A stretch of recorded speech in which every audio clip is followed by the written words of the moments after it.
You're joining All Things College and Career for in-depth stories and advice with your hosts, Meg Gary and Bobby Ryan, owners of Academic and Career Advising Services. Hey, everybody. We have a great guest for you today. We're really excited to introduce Jose Diaz Aquino.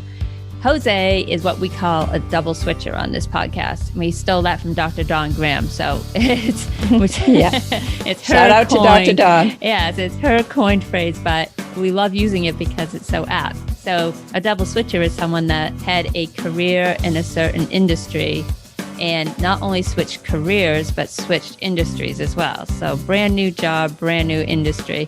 And that's what Jose did. So in the first part of the podcast, we talk about his career as a quality assurance engineer, which is a great topic for anybody that's looking into getting into that field. He also concentrates a lot on his time package engineering. And I know a lot of our listeners out there are interested in that field as well. So if you ever wanted to know why your box of Cheerios has all that air in the bag, and if you ever wanted to know how the heck do you package all of these products, you're going to want to listen to this podcast today. He actually majored in chemical engineering, so you can see how you can translate into different fields from different engineering backgrounds. He spent a good long time doing that, but then one day he just said, hey, I'm ready for a switch. And Meg, can you tell us about that? Yes, Jose made a big switch. He is now currently the Assistant Director for Career Programming at the Northern Arizona University, NAU, in the Career Development Officer. He is a higher ed professional in enrollment management, admissions, and career development. So we asked Jose how he made this major shift from engineering background and quality assurance and packaging science over into career development. And his story is really fascinating. And for anybody interested in making a similar switch, I think you'll really enjoy this podcast. Yeah, a similar switch or any switch. All right, so let's get on to our podcast with Jose. Yes, let's do it.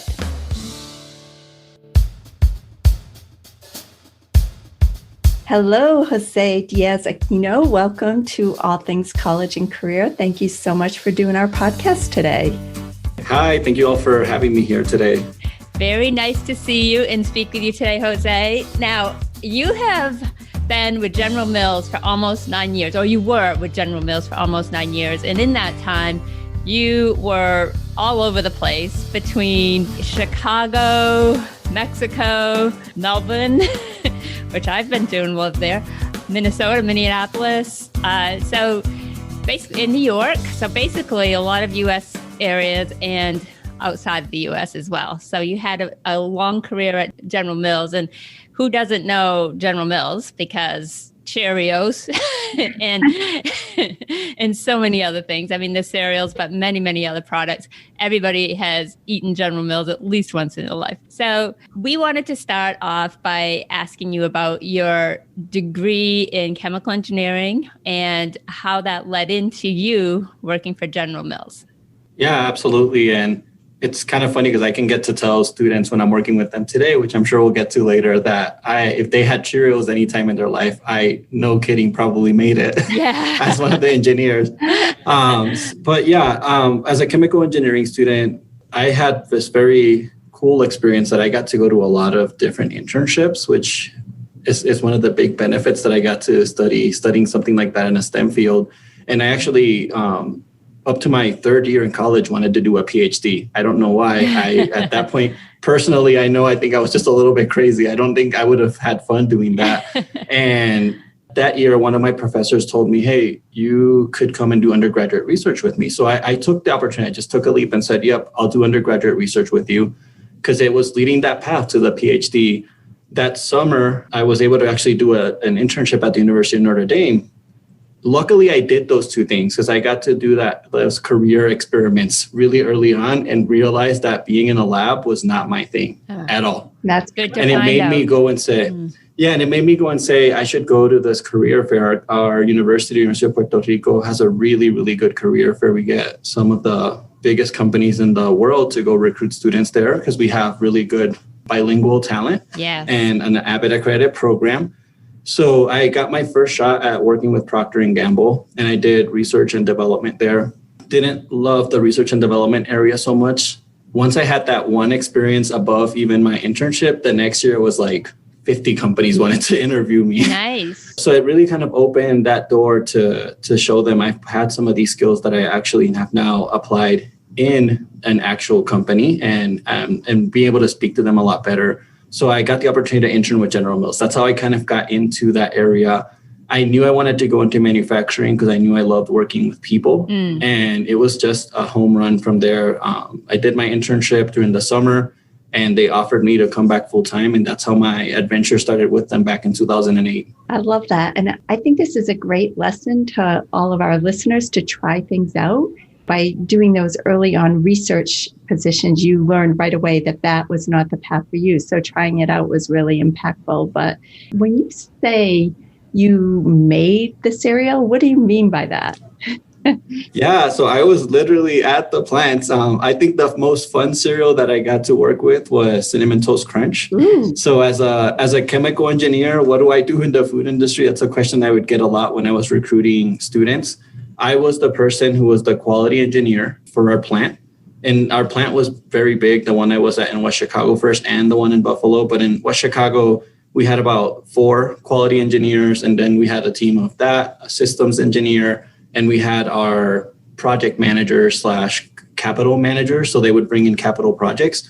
So the system engineer and the quality engineer really were the technical resources for the floor, helping out the team leaders and helping out operators with any technical problem.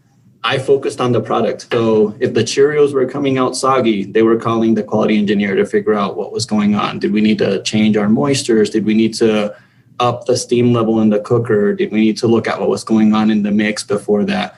So we were putting all those controls in from the beginning. I also focused a lot on regulatory. So any time the FDA walked in the door, we were the ones having to kind of tour them around, making sure that we were answering all of their questions, any complaints that came through, to the point where my last role with General Mills was the quality manager at the Buffalo plant. So I was the person that if somebody was going to jail, it was the plant manager and then me on that paper, signing those papers saying that. Yeah. Well, nobody wants soggy Cheerios. So nobody wants soggy Cheerios. I'm glad you got that squared away. Because I don't remember eating Cheerios as a kid, but I can remember feeding my kids Cheerios. Every kid loves Cheerios. Anyway, so you study chemical engineering, and can you tell our listeners like how that transitioned into quality engineering? Because different types of engineering could go into quality engineering, and chemical being one of them. Was it because it lent itself well to a food manufacturing industry, or how did that translate? Yeah, so if you're looking at studying chemical engineering, you're going to be doing a lot of problem solving. Right. A mistake sometimes people make is comparing us to a chemist, and we do study some chemistry, but we're not as in-depth into what the chemistry is behind anything. It's more how do you make those reactions occur? And I think that's the part that really translates itself really well into the food industry is we're working with cookers where we're making dough, and that dough has to go through a chemical transformation and a process where we're actually taking it from all these different components into one component that's sticking together. We're having to go through drying processes, and it can get very complicated. This is where you need an engineer, right? Where are you drying off the surface of water? Are you drying off internal water? You need to do it at the right way to make sure that those cereals do expand and become the final product that people are seeing. So a lot of the statistical background that I learned in my engineering degree is really what I think I use most in quality engineering. And as I was becoming a certified quality engineer, that really helped me out a lot. But just the problem solving piece, being able to go in and hear from the operators, here's what's happening, and being able to translate that talk from literally then telling them I'm hearing this noise coming from this piece of the equipment, and me able to go back, look at a piping and instrumentation diagram and say, okay, I think this is where this is coming through. I can follow the process from front to back and understand exactly what an auger should be doing, what rotary valve should be happening, and work with the mechanics on that as well. Right. And that's not chemical engineering. But as you pointed out very correctly, that an engineering degree really makes you a thinker and a problem solver. And even though an auger isn't something you're going to study in chemical engineering, you figured out how to just problem solve. And that's the real important piece, I think, in any engineering field, is that ability to just get to the bottom of the problem and be able to solve it. Yeah. Absolutely. Yeah. And being flexible, right? Understanding that what's in front of you happened because of a reason, and being able to understand that what are the steps to get there. So, Jose, I guess we should just back up a bit, and I should share with the listening audience that Bobby is also an engineer, mechanical engineer background. So that's why she's weighing in. I think Jose and I were messaging on LinkedIn. So we were speaking the same language there. I saw. It's like not in my wheelhouse at all. But anyway, would you say, Jose, that chemical engineering is the best training for somebody that would like to go into manufacturing engineering or food quality assurance engineering? Yeah, I think there's a lot of different disciplines that fit in really well. So from a quality and regulatory standpoint, industrial engineering is one that fits in very well because literally they study how to optimize processes, and that's a lot of what they focus on. Okay. So a lot of them were able to go in and do a lot of statistical process control, really data analysis, and understand that piece of where you put the right personnel. We brought in, as chemical engineers and mechanical engineers, we're bringing in more of that technical process leadership and understanding that area. But that doesn't mean that we did it just innately better than anybody else. Some people they think like that. Microbiologists and food microbiologists and food scientists were very, very important in our teams because they could understand just a different aspect of how that process was happening for the cooking process, for the tasting process. We had sensory programs at the plant where we were tasting product every day. So those food scientists, they were very beneficial on that area. And in general, something like an electrical engineer is very, very needed right now across all of manufacturing. You think of plants that got built in the 30s, 40s, 60s, 50s, and had a lot of analog going on. And now we're making this huge transition into not being in the analog world and being more in the digital world. So electrical engineers, computer engineers are completely necessary to be out on the floor understanding what do operators need and how do they interact with equipment and how do we make it easy for them. Makes sense. Yeah, for sure. And I would say too that in a manufacturing environment, in my experience at least, and I bet you will say the same, Jose, is that one of the biggest things to be successful is to actually listen to the people that are running the machines, the people that are putting the product through, because that's the magic right there. If you can have a good relationship with them and listen to what they're telling you and actually try to help them and fix those problems, it just makes for a good what am I trying to say? Harmonious relationship. Yeah, that's the word. I was going to say harmonic. See, that's what happens when you're talking engineering. But, and of course, when that person's been running that piece of equipment for 30 years, and this is what they do day in, day out, they know things that you don't know and that you will never know about that. It's how do you tie that bigger picture into it and help them solve those problems. Absolutely. They need to be your best friends. Yeah, for sure. So, Jose, what would you say would be the advantages and drawbacks of going into this area for somebody considering it?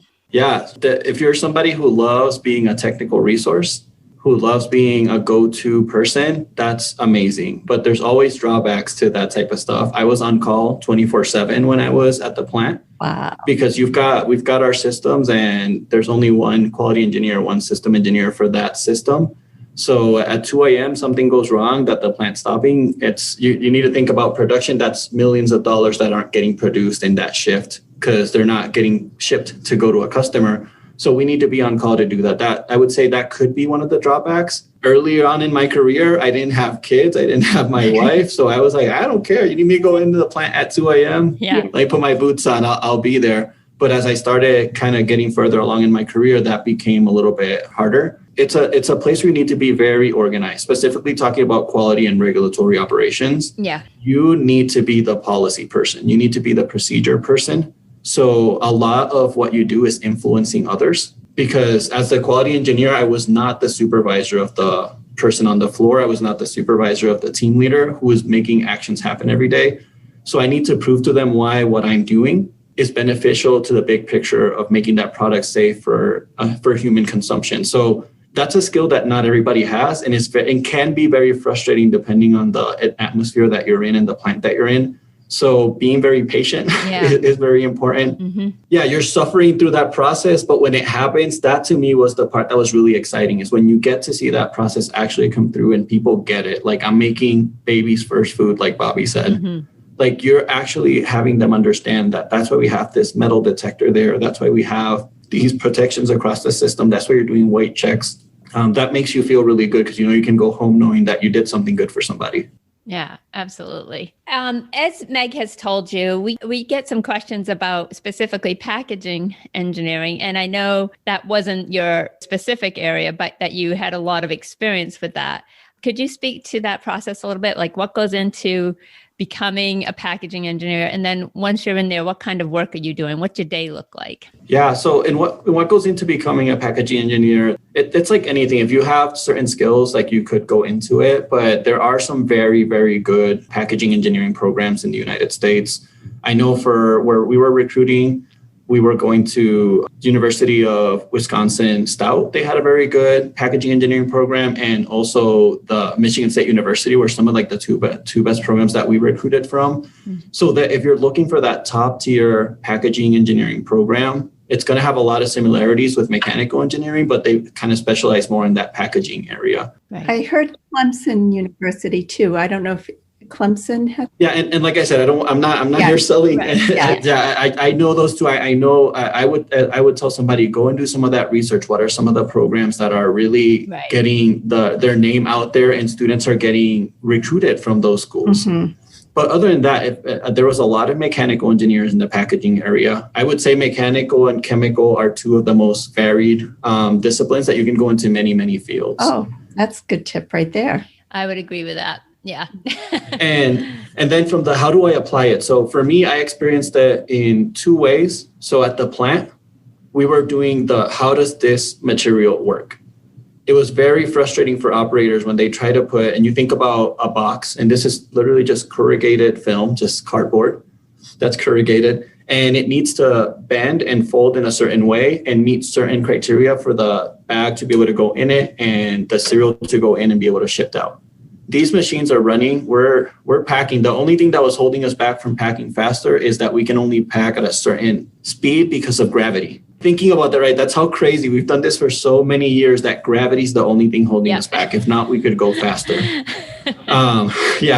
So when you get a box that doesn't line up perfectly, the machine, this goes crazy. It says, I don't know what to do. Right. So that was a lot of what we did was, what is the size of what we're doing? Why are we having defects? Is it slightly askew to the wrong side? Is the glue not going into the right place? Is your eye where the machine sees that machine has like reflectors that tells it where the material is? If it can't hit that, the machine doesn't know what to do. So in the plant, we were doing a lot of troubleshooting for those materials that came in.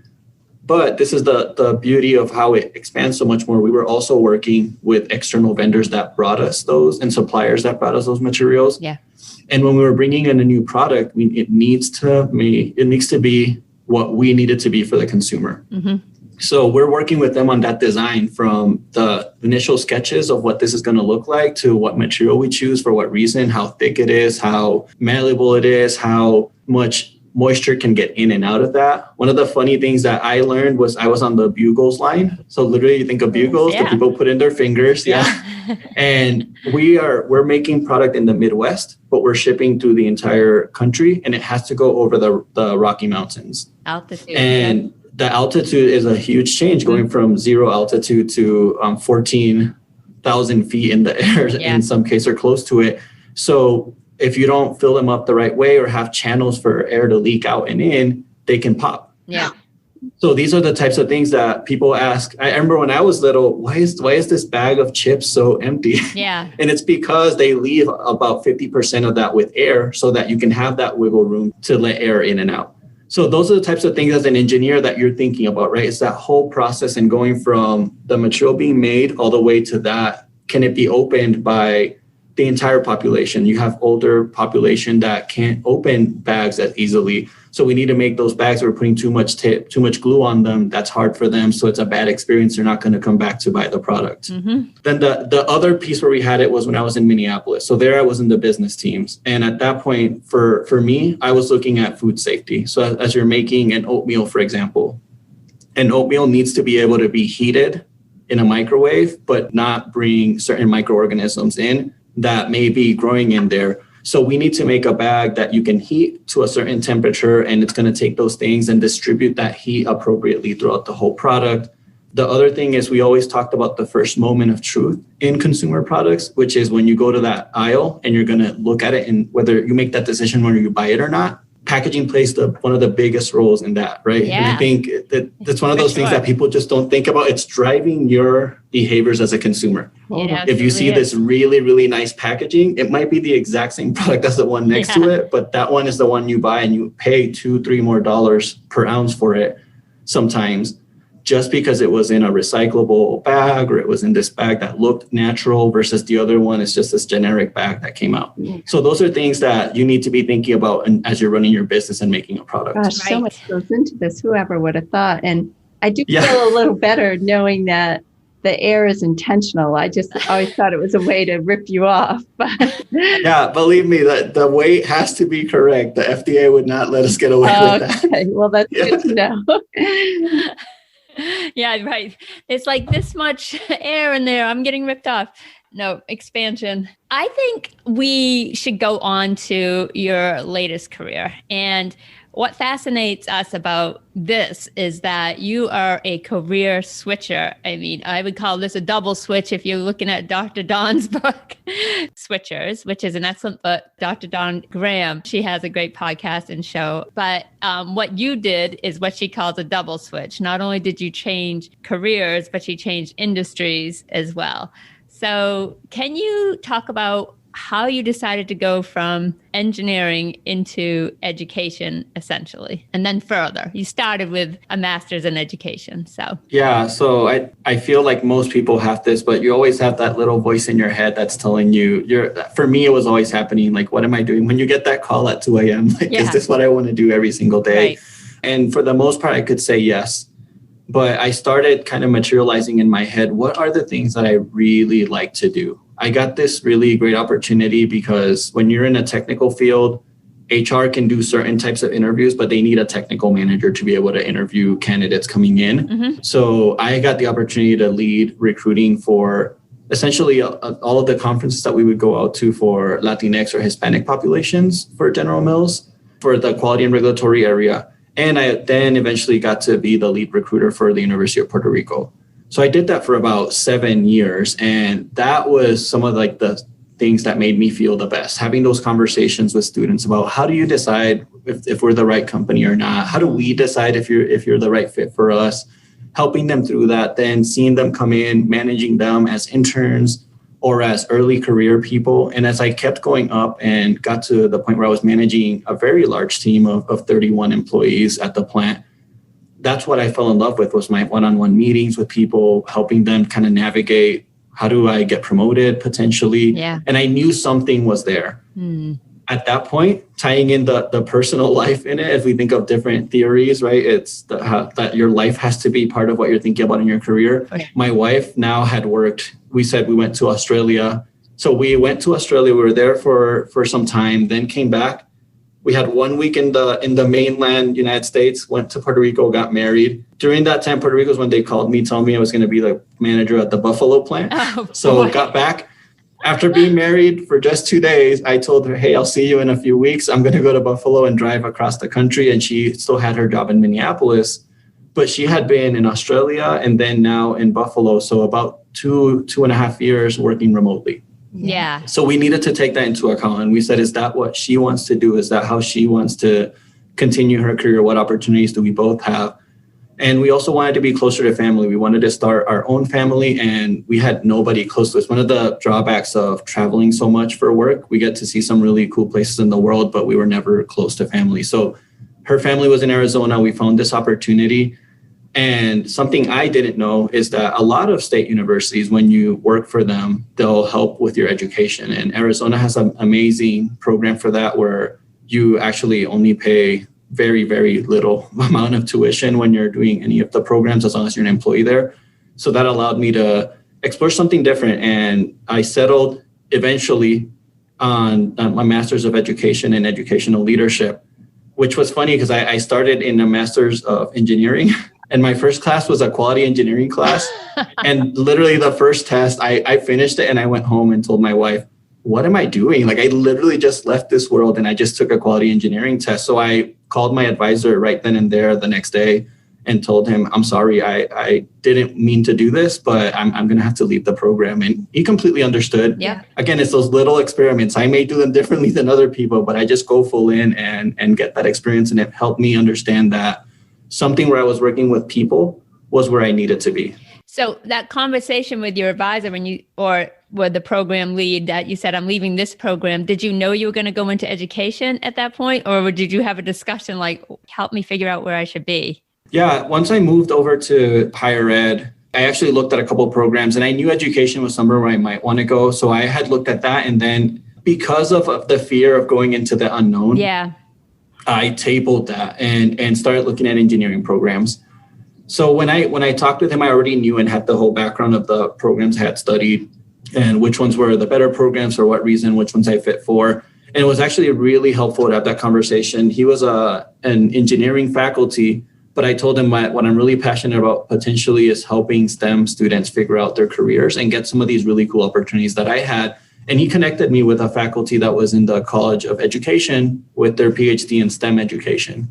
So it built that network for me without that being my intention. But he took it so well and just asked me a couple more questions like, why? What are you thinking? What do you want to do? And he himself was like, you're right. This doesn't seem like the right program for you. You've already kind of done some of this where you were and you left it for a reason. I think there's another little hidden lesson in here, that one little shift in taking that HR role on changed your whole trajectory. So it kind of reminds me of the chaos theory or happenstance, where one little different thing changed your whole future outlook. And that's just such an interesting thing. I mean, just reminding listeners to be open to opportunities like that. You never know if it might take you down a better path or something that interests you more. But now you are currently the assistant director for career programming at Northern Arizona, which is in Flagstaff, Arizona. Yes. Northern Arizona University, so NAU. Mm-hmm. Can you tell us about that role a little bit? Yeah.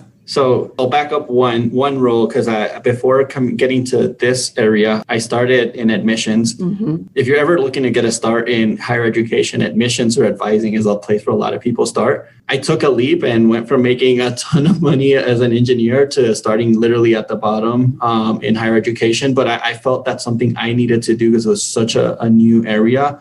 And I wanted to know what it was being in the front lines of higher education and helping students. And that got me to interact with a lot of high school students, eventually finding my way to this assistant director position where the job description were those that you read it. And I was like, this is me. I need to be in that role because this is what I want to do. And it was one-on-one appointments with students, presentations in classrooms, working with faculty and stakeholders across the university. I was going to get to manage a team, which is something that I was missing for the few years that I didn't get to do that. Because when you start at the entry level, they don't give you a team to manage immediately. No team. Yeah. So got to do that, grow, and it's given me so many cool opportunities because I'm getting to do things that I talk to some of my friends who are in even still, but back in other industry that I've worked at, and I tell them what I'm doing, and they're like, "Well, you get to talk to students and really just have these conversations with them to help them find their way." And I think that's the beauty of my role right now is a student might come in and they set up a resume appointment. And when they get there, we end up talking about life. Yeah. And we end up talking about why did you come here today? What do you want to get out of it? And we might end up doing three or four more appointments, but that's what they needed at that moment. It wasn't a resume. They were just looking for somebody to talk to that they don't have in their immediate circle. So that helps me. I love being able to facilitate some of those conversations and have that with them. Definitely. Right. Absolutely. And I love that you went in and took your first test as a master's program in quality and walked out and said, this is not for me. I mean, you just listened to your gut. You just knew you were going down the wrong path. I love how you made that switch. And even though it's going to cost you income, but it's joy, it's giving you joy in your life and you feel like this is your purpose. And I don't know, I really admire that you did that. That's a great switch. So, and I'll touch on the income really quickly. That was never something, and I know that this is a hard place to get to. Right. So I'm not saying it's easy, No. but it was never something that drove our decision. We knew it was something we needed to be mindful of because we needed to pay bills and have a house, and we have our son that we need to take care of. But it wasn't going to drive our decision to say, we need to make this amount of money because we need to buy a bigger house or better cars. Like we were very centered, both of us, and that helped us as we were going through all these changes. Thank Right. goodness you had each other and you were on the same page. That really makes a difference. But I do have to ask you quickly, but I know Bobby has a question, but did you get an A on that quality assurance test that you took? I had an A to that point, yes, which was even more why when I talked to the program coordinator and not the advisor, she was like, why? Like, why are you leaving the program? You've got an A right now. Yeah. There's a reason I got an A on that. I've been doing this. I've been teaching this class. But anyway, I do want to also highlight for our listeners that you were willing to start out at the bottom in higher ed. So admissions, not that that's the bottom, but as you said, it's a great place to connect and meet other people in higher ed and sort of get a lay of the land, what interests you in that area. But being willing to take that step back to launch a new path is really pretty important, I think. But I know Bobby had questions. And one thing I knew at the moment was that the skills I had learned weren't going to keep me in that entry level for very long, right? I was able to pretty quickly move up from that to a coordinator to then being an assistant director. Yeah. And it's because I had these other skills that I was bringing to the table. Totally. Yeah, and that was pretty quick because you've been there how long? 3.5 years now. So you made that move pretty quick with all that experience. So no, my question was more of, can you tell us a story? So tell us about a student you worked with and how you were able to help that student out, figure out what they want to do. Absolutely. One of my favorite stories is a student from Mexico. So we get actually quite a few international students here at NAU, and he came in. And one of the biggest things that we try to do is make sure that students know that our services are here, because we're a centralized service that doesn't need to be used, right? Nobody's saying if you don't go to the career development office, you don't graduate. Yeah. But we went to the international pavilion that we have on campus to do their orientation, and we met with him. And when I say we, it was me and one of my team members. And we talked about all the services that we offer. The next day, he was in our office to come meet with us. So we already knew, like, he's a go-getter. He's trying to learn what he's trying to do. Right. We took his resume he was like, I don't know how to write a resume to get a job in the U.S. Good for, And we're like, well, you came to the right place, right? Yeah, right. We can help you with this. Yeah. And within 3 meetings, we had completely been able to get all of his experiences in there. The reason I remember this student so much is he was studying electrical engineering, but what he was really passionate about was teaching English to people that had English as a second language, because he was bilingual since he was little. So he was afraid to put that on his resume because he didn't know how it was going to look as being an engineer and putting that. And he didn't want to tell his parents, I am passionate about this area. So we were able to kind of just work through all that and eventually found him a job on campus with our Center for International Education, literally teaching a lot of the students who were international students to come in how to do proper English writing and proper English as they were transitioning into NAU. So it was like this perfect fit of job that came up for him. That's amazing. That's a great story. I love that. So do you think this student will maintain that track, or is he still working on his engineering degree simultaneously? He is working on his engineering degree, and we got to have the conversation of how he can take the skills that he has there and apply them in engineering. Because that's something that he didn't put those dots together. He thought it was just going to go and be a technical resource at a plant. But I told him, you know what? Engineers do training. They do development of others. You have to do procedures. And if you're in Mexico and you're in an American company, you might need to write bilingual procedures, that type of stuff. So a lot of the things that you have and skills that you're bringing are very, very important. And we talked about the opportunity that he's going to have to be able to also travel as an engineer to different countries. So that's something he liked a lot, is that cultural exchange and experience. Yeah, and you could really speak to that, being bilingual and knowing how those opportunities have served you well. And sure. Yeah, in that respect, that's really amazing. Okay, so I was just kind of curious too. So you kind of touched on it back a little bit, and this is more about your wife's career now. So is she an engineer too, or is she, because you said... She is not. Yeah, she went to Arizona State University and studied supply chain management. Okay. So very, very good supply chain management and business school. And that's how we actually met at General Mills. I started a year before she did at the West Chicago plant. Okay. The day I was leaving for Mexico was her first day in the plant. So we like saw each other, like, hi, bye. And I didn't see her for another like 3 or 4 months. Yeah. Because when you said you made the move to New York and you were saying that she had to leave her job in Minneapolis, I was trying to I'm like, well, wait a minute, that sounds familiar because that's where you were working at General Mills there. So. We've been so lucky. And again, this is one of those, I keep saying lucky. We've worked very hard for having these opportunities, but we have had good luck of finding always positions in the same institutions or organizations. Yeah. So when we were both at General Mills together until I left, and then she stayed another year still working remotely, which was an amazing opportunity to have because she got to move to Flagstaff. We kept that base salary while we were both figuring out our other part. Yeah. And then about a year later, this opportunity opened up. She actually works at the Center for International Education here at Northern Arizona University. And she's managing a program where she helps students go and do interdisciplinary programs between STEM or business programs and a second language. Wow. So they'll do four years of their program for engineering, but then go to Spain and do 1 year where they do a full immersion and do an internship over there. That's wow. So you guys have which is amazing. Yeah. You guys have things to talk about at night. You guys. For sure. Yeah. It's really fun when we get to talk about it. Our conversations are so different. We both loved our time at General Mills, but we also love what we're doing here because we're seeing that immediate impact that we're having on a student's life. Absolutely. And so where would you like to see yourself in, this sounds like a resume or interview question. Where would you like to see yourself in 5 years? But no, I mean, do you see yourself moving from this to something else, or is this where you want to be, right where you are? Great question. Yeah. So I'm figuring that out as I go. I've got a pretty good sense of what I want to do. I love the career part of it. The next step that I'm still figuring out in the next few years is we loved Chicago. Chicago might be the next place where we want to go and kind of settle in. My wife's sister is there and they're having a baby. So it'd be nice to have our kids grow up together, all that stuff.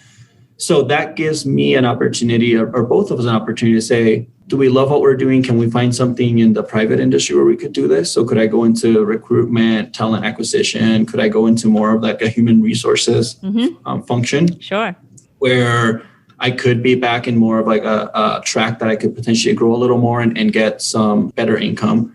Or do I want to stay and become a director at a university, either in the career services area, which I think is the part that I've liked the most, right? Or doing that in combination with being an adjunct faculty or being able to get into the classroom, which means more education might be in my future. So I'm considering what programs I want to do and looking also at the difference between do I want to do a doctorate of education or do I want to go into a PhD when I can formalize more in maybe organizational development, organizational leadership, or something more in the human resource area. So those are kind of, that's all kind of stirring in my mind all at the same time. So those early impulses back in the day were maybe coming full circle, but probably in a different area. Well, anybody in Chicago that could use Jose, give them a shout out. Yeah, for sure. No, so that also reminds me of an interview we just did with Michelle Weiss. And speaking of that as well. Yeah, and how we go through a pattern of learn, work, and especially more today than ever.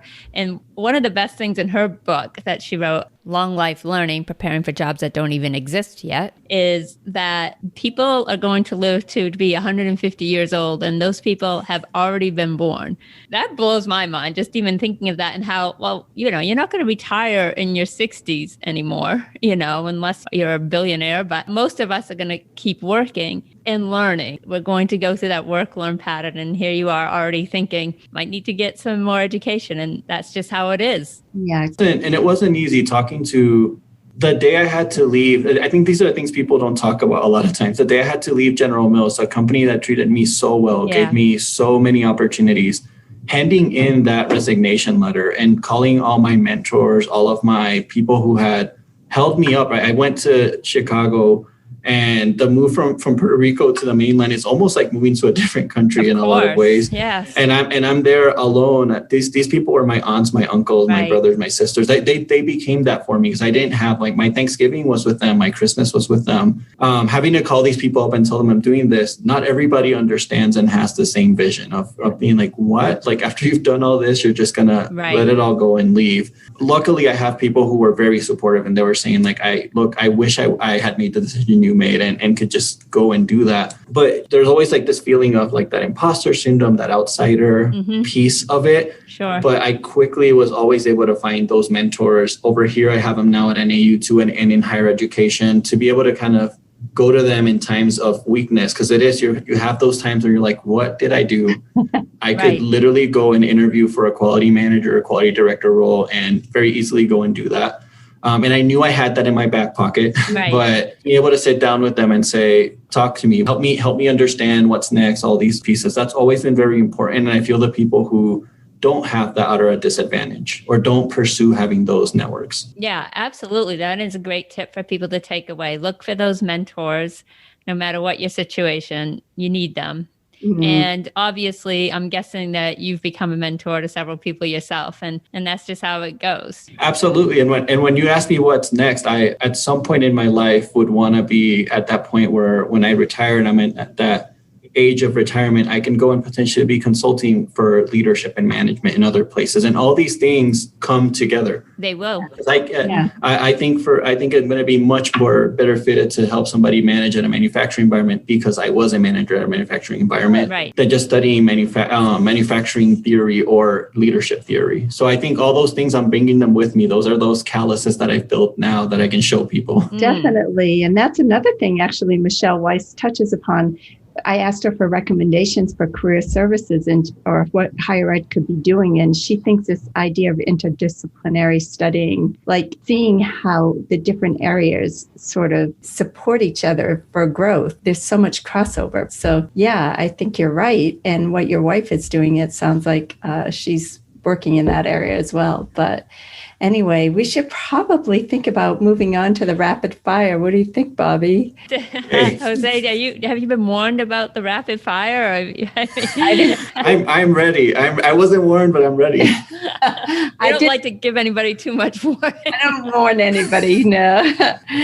It's harmless. It's fun. It's just a fun way to end. These discussions are pretty deep and real and career focused, and which is great. That's what our listeners are looking for. But it's always fun to end on a light note. So, okay. Sure. If you have a scar on your body, what is your best scar story? I've got many. I was a wild child. I was the youngest in my house, all boys. So oh boy. I was the one where they told, go jump, and we'd figure it out. But one of the best ones is my brother and I put on shirts to cover our eyes, and we were doing a race from my parents' room, and we lived in this small, like 2-bedroom apartment in an apartment building, from there to the living room. Little did I know, since I was the youngest by at least 5 years, that he was going on one side where he could touch the wall and never have to not know where he was going. Right. I was going to the side that had the bathroom, the kitchen, and another room. So I ran right into the corner of that wall. Oh, jeez. My mom was used to this by now. So she was actually in the shower and was like, heard this thump and came out, took us to the hospital, all that stuff. Oh no. The next day, the day the stitches, the day they took out my stitches finally, like it's finally healing. We're going up the elevator. My brother's spinning a basketball in his hands. And when it falls off, where does it land? Oh, no. Boom, on my stitches. Yeah. So that's one of my best stories of stitches on. That's a good one. How many boys did you say? 3 at home. I have 3 older brothers, but only 3 of us because one of them is 17 years older than me. So he wasn't with us doing that mischief. Yeah. I'm the youngest of 7, and there's a 16-year gap between us. So we know about that. Yeah. Okay. All right. Are you superstitious? In sports, yes. Most other things, no. I played basketball, and I played basketball through college. Yep. I would always put my left sock on, then my right sock, then my left shoe, then my right shoe, then tie my left shoe, all of that. And I always had my rituals going into games. Yeah, I love that. I love that. Hey, you have to have your game rituals. Yeah. Okay. Best live performance you've seen? Oh, that one's easy. We were somehow lucky enough to win tickets when we were in Minneapolis to go see Paul McCartney live. Oh, wow. And it was on my wife's birthday. I had not bought a present yet. So I was like, yes, this is awesome. Double win. Yes. He's making a big comeback. He's just released an album, I think, and it's doing really well. Yeah. He did like 5 curtain calls, which was so impressive. He was already 70 something at that point. Yeah. Well, he's an amazing guy. Hey, if you haven't seen it, Carpool Karaoke with James Corden, the one he does with Paul McCartney, I recommend it. Okay, I got to watch that one. Definitely watch it. It's so good. Okay. Can you play an instrument or sing? I sang in choir. I was in choir all the way through high school and I loved it. I do not have the same the same ease of singing nowadays.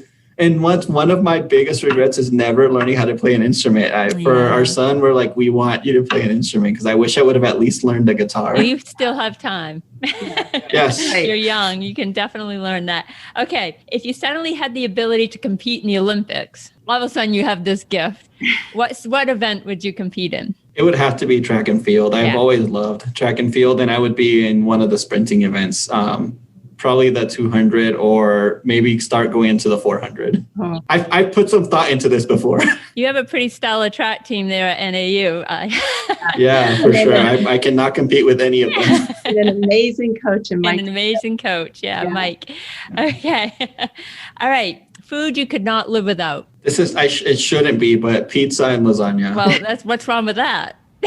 Yeah, I mean, because it's not good for any of us. I can't. When we overeat it, for sure. Yeah. Pizza is definitely on my list. Chocolate, pizza. Yeah.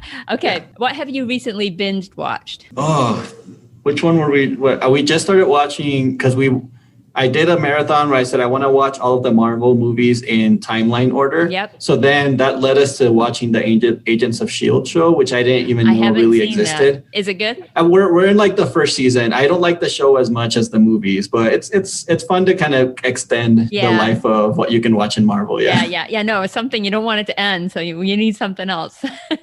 Okay. Are you a good dancer? You have to be in Puerto Rico. You have to dance salsa. My wife is Colombian, so yes. We love going and dancing salsa. Okay. Yeah.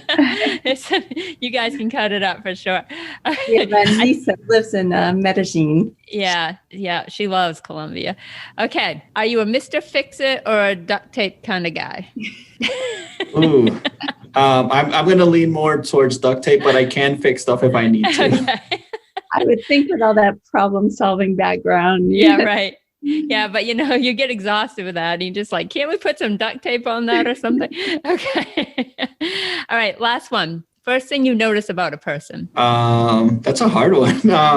It is. I think how they communicate with others. So are they nice to people or not? I think that tells me a lot about a person. It sure does.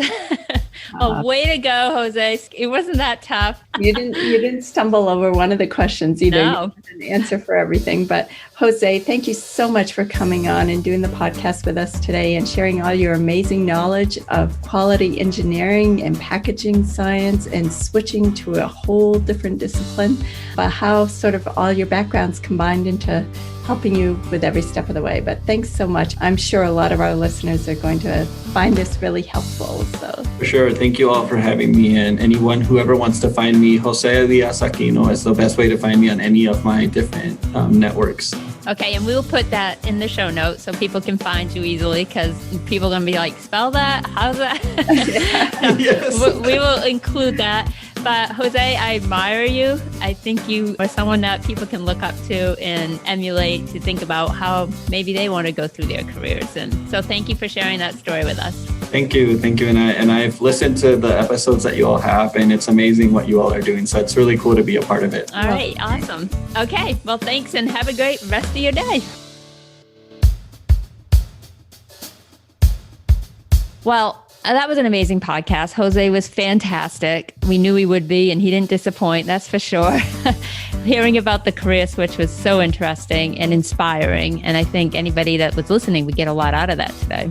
Absolutely. And just thinking in terms of how lucky the students are that Jose works with, or anybody that he seems just so dedicated no matter which direction he's going in. But thank you so much, Jose, for coming on the podcast and sharing all your knowledge about being a quality assurance engineer and being a career development expert over there at NAU. There you go. All right. Well, hey, thanks everybody for listening. If you could subscribe, rate, review, we'd really appreciate it. You know it helps us out. So do us a solid. Yes. Let's get those numbers up. Help us out. Thank you so much, everybody, for listening, and have a great week. All right. Take care. And this has been an Academic and Career Advising Services production.